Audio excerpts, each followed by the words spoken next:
આજે એક એવા માધ્યમથી મળ્યા વડોદરા શહેર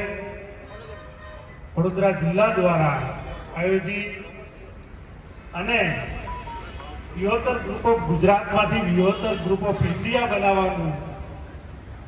જે સ્વપ્ન રાજ્યના સીમાડા ઓળંગી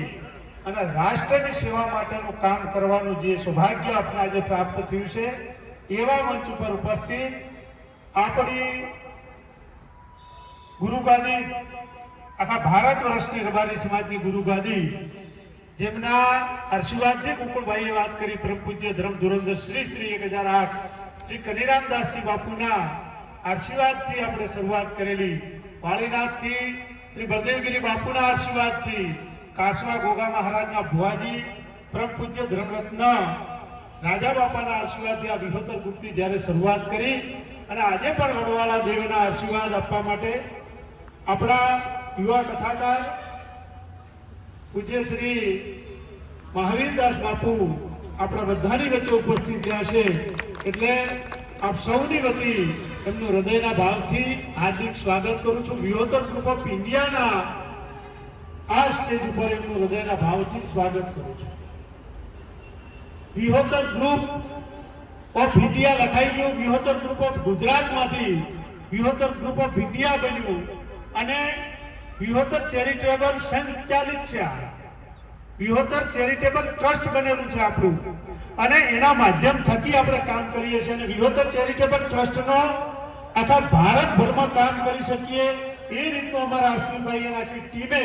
એવું આયોજન કરીને અમારા મહેશભાઈ આખી ટીમે બનાવ્યું છે. તો આ ચેરિટેબલ ટ્રસ્ટ દ્વારા આજે કાર્યક્રમ યોજાયો અને એમાં આ ગુજરાતના સીમાડા ઓળંગી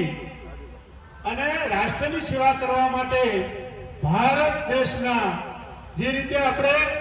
આખા દેશને એટલે કે ઇન્ડિયાને આપણે આપણો દેશ કહીએ છીએ ને એના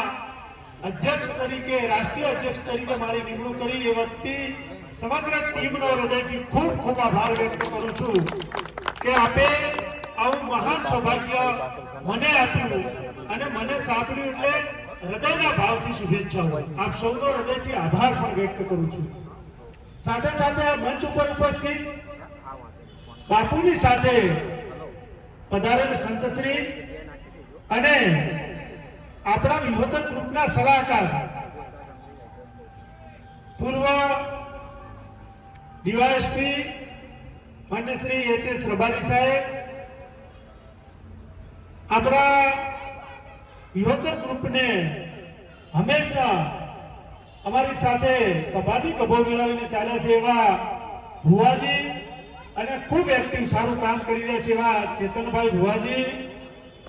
એવા જ કૃષ્ણા ગ્રુપથી અને વિહોતર ગ્રુપના જૂના સભ્ય હંમેશા વિહોતર ગ્રુપની સાથે રહીને કામ કર્યું છે અને વિહોતર ગ્રુપને એક નવી ઊંચાઈઓ તરફ લઈ જવા માટેનું એમણે કાયમી મારી સાથે ઉપાધ્યક્ષ તરીકે કામ કર્યું છે